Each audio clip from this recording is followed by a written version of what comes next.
being honest, for the longest time, my life was stuck in a very simple, very gray loop. It was work, chores, and screen time. That was it. And after hours of doomscrolling, I would feel sick, sluggish, and totally demotivated. Hi, I'm April, and alongside my husband David, we are the makers behind Lazy Bun. We design and create cool and girly products like tote bags, car coasters, scrunchies, phone charms, engraved keychains, and so much more.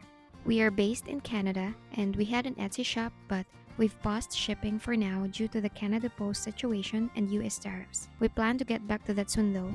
Anyway, let's get back to the topic. So, yeah, I didn't have hobbies, I didn't have passions or any interests. I wasn't really raised to do fun things, but rather to just help my parents make ends meet.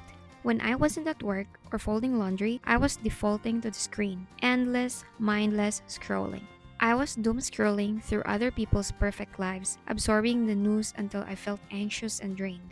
I was living my life on the emotional energy of strangers. And then one day, I just stopped and had this moment of painful clarity. I looked up at the ceiling after, of course, hours of screen time. I saw the hours I was wasting, and I thought, wait a minute, I can't be like this forever. That realization hit me like a wall. I knew I needed to start building a life that was worth logging off for. So I decided to take the smallest possible step away from the phone and towards something real. My first move was to create a side hustle. It was tiny, and I mean tiny, but it was mine.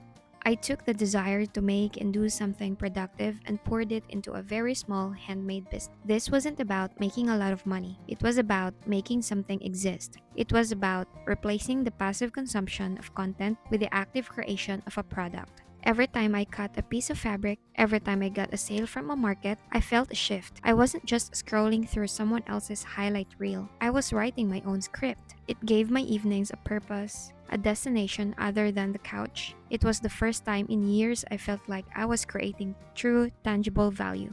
These changes weren't about becoming a perfect productivity machine. They were about becoming present. My life is now filled with real challenges, real skills, and real rewards that I earned with my own two hands and my own focus.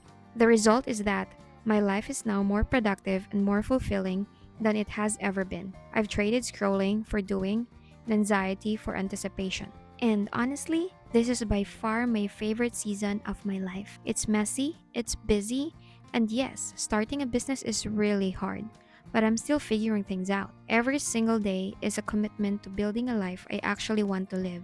If you are stuck in that old loop, I hope this encourages you to take that first tiny step. Whatever it is, trying something new, learning a new hobby, or taking a class, find something you are interested in and start from there. It doesn't need to be expensive, it just needs to be worth doing. If you watched until the end, thank you from the bottom of my heart. Alrighty, until next time. Stay hydrated, spread love, and be kind, everyone. Don't forget to like, subscribe, and hit that notification bell for more updates and more upcoming videos. Bye!